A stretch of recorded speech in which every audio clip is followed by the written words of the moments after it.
Welcome to another episode of Breadcrumbs from the Soul, a radio station dedicated to finding those hidden miracles in life's everyday circumstances.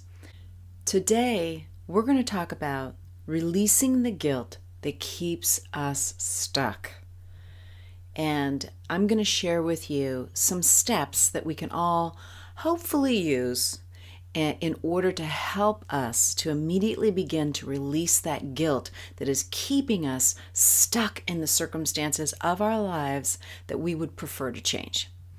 And to begin with, it's very important that you understand guilt is a man-made torture device. It is not something that was given to us by our loving source. It is not something that was given to us by God. And so it's very important for us to understand that guilt is the ego's best friend. The ego's primary objective is to help reinforce and for us to buy into the fact that we are separate people. And it does that effectively by using guilt. And guilt is that thing that we either turn on ourselves or we turn on others to help us to see how different we are from them. And so the concept is, if I can look at you and I can condemn you for something, the way you look, the way you talk, the way you live your life, the choices that you've made, if I can look upon that and find error in that, pass judgment against that, then I get to see how different you are from me. I get to see how separate you are from me. Because if you're all that, I must be something else. So that sets me apart. I'm either better or I'm worse. And guilt turned into yourself is really a focus within yourself of the things that make you so different from somebody else. Either way you break it up, it is the ego's absolute best friend.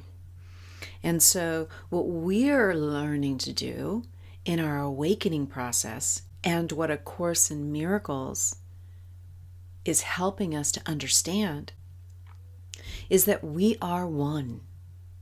And how does that even make sense? That's kind of how are we one? I mean, clearly, I'm Michelle. I'm Reverend Michelle Rado.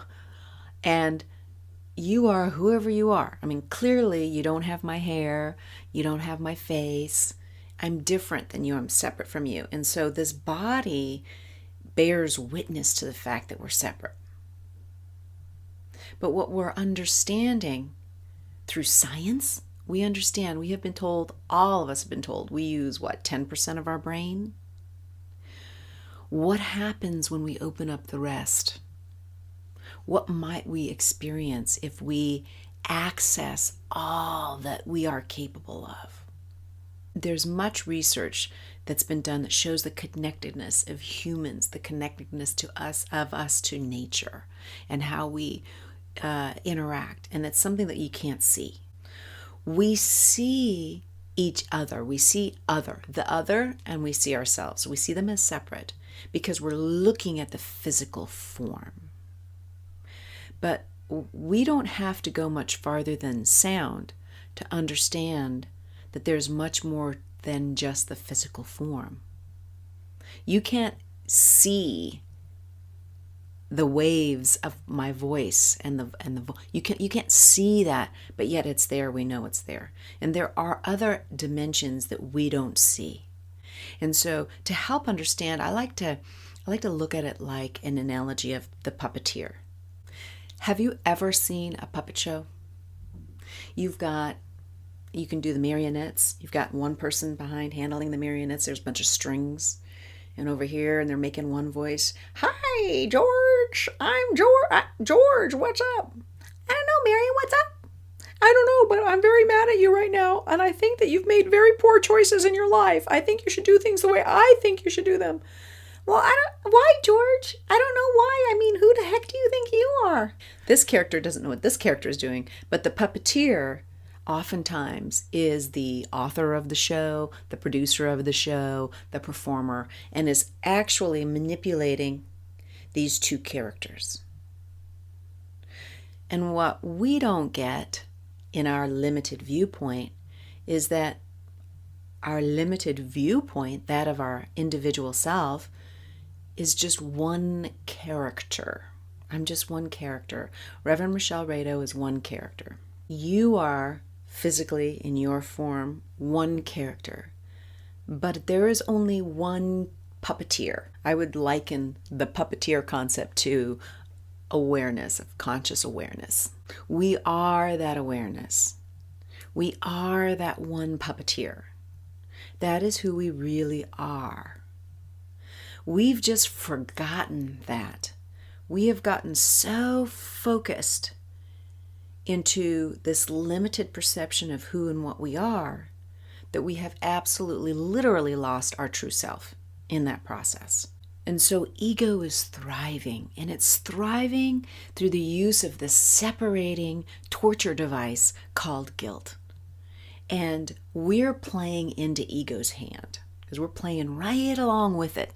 And that's why the title of this episode is Releasing the Guilt That Is Keeping You Stuck. Because you and I were holding on to this guilt.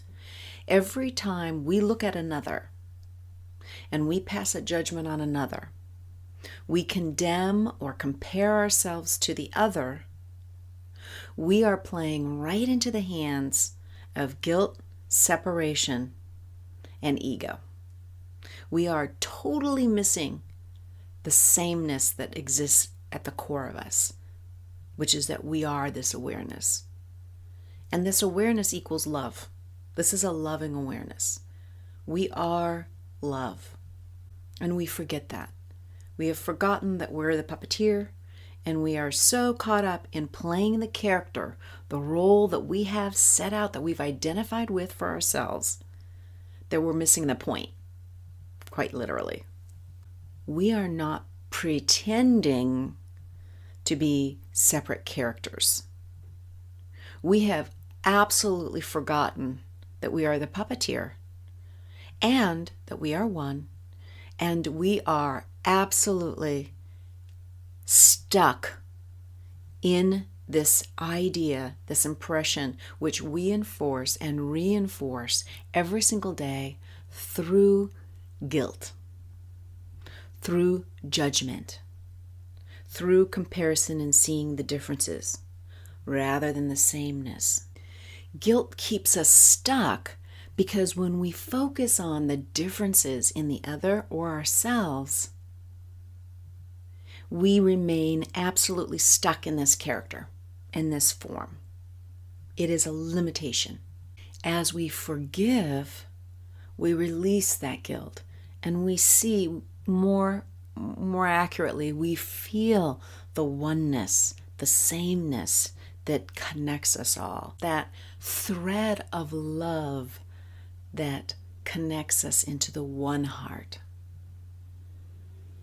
And so how do we do that? I wrote it down. The steps this morning. So how do we do that? Step 1, realize that you are choosing the guilt. You are deciding to see difference and separation anytime that you condemn or attack another in your mind. You do not have to do it in person. Just in your mind, that's all you have to do. If you are condemning me, I can feel it. If I am condemning you, you can feel it. It affects you. Step 2, realize that from our limited perspective, we're playing the character. We cannot possibly comprehend the entire script. We don't know. We have disassociated ourselves, our connection to our source, that entity that we are a part of, but we have so disassociated ourselves in our forgetfulness, in our belief that we are just the character, that we have lost our ability to understand and see the whole picture. We cannot see it. As long as we are in this body, we will not be able to see it. We need to surrender how we're feeling. We need to surrender those concepts of guilt, of condemnation, of attack. We need to surrender that into and ask for our higher self, that part of us that's still connected to our loving source and is always connected. I call that part of me Holy Spirit. Surrender into Holy Spirit and ask Holy Spirit, ask that part of you that still knows to judge the situation for you, and release it. Just release it. That doesn't mean you suddenly get some kind of answer in your ear, like, oh, suddenly now you hear the script. You don't get to hear the script. That's where step 3 comes in, trust. You have to trust that the universe is loving and that everything that happens in your life are circumstances that are being delivered from a loving source that wants nothing else other than your highest good. And here's the other news. Your highest good equals the highest good of all others, because we're one.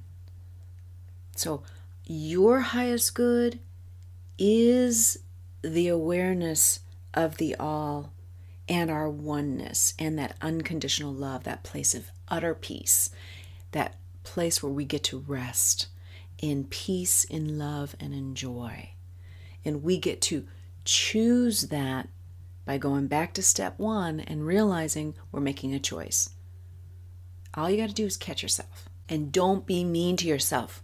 When you catch yourself, just be aware of it. It's okay. We're just learning. That's the whole point. You're not supposed to know it all. If you knew it all, you wouldn't even be here. You'd be an angel, or you'd be some other entity up there floating around. You would not be here with us right now. So congratulate yourself on your awareness and love yourself through the process. Realize that it's just a process, which means you have to keep doing it. Do it. Do it. This is what I have to tell myself. I'm going to have to listen to this one back again and hear myself say, do it. Okay, so we can use the real life circumstance. We can find the hidden miracle. And the hidden miracle which resides in the real life circumstance of having some person come into the room that inspires us to feel anger, resentment, condemnation thoughts, judgment thoughts. The beauty of it, the miracle of that, it's not a bad thing. It's a good thing. If we were not being given this opportunity to see for ourselves how judgmental we really are, we would not be able to bring that up into our awareness and to bring it up so that we can surrender it into the loving hands of our higher self so that we can heal. If that person did not come in, or that circumstance which is causing us pain did not occur, we would not have that healing experience. That is the miracle.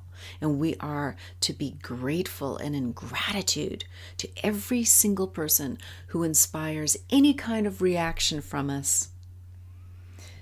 In that reaction is our opportunity to release that guilt, that condemnation, and to get unstuck so that we can move on and be all that we can possibly be. I hope that you find these steps to be helpful, and I look forward to getting your feedback and to hearing from you. I've really enjoyed the comments that I've been getting every week. I'm going to be releasing a meditation to help us to release guilt and get unstuck. I'll put a link at the end of this video to the meditation, and I look forward to having you visit again next week for another episode of Breadcrumbs from the Soul, Wednesday, 7 p.m. Pacific Time. And until then, I hope that you have a blessed week.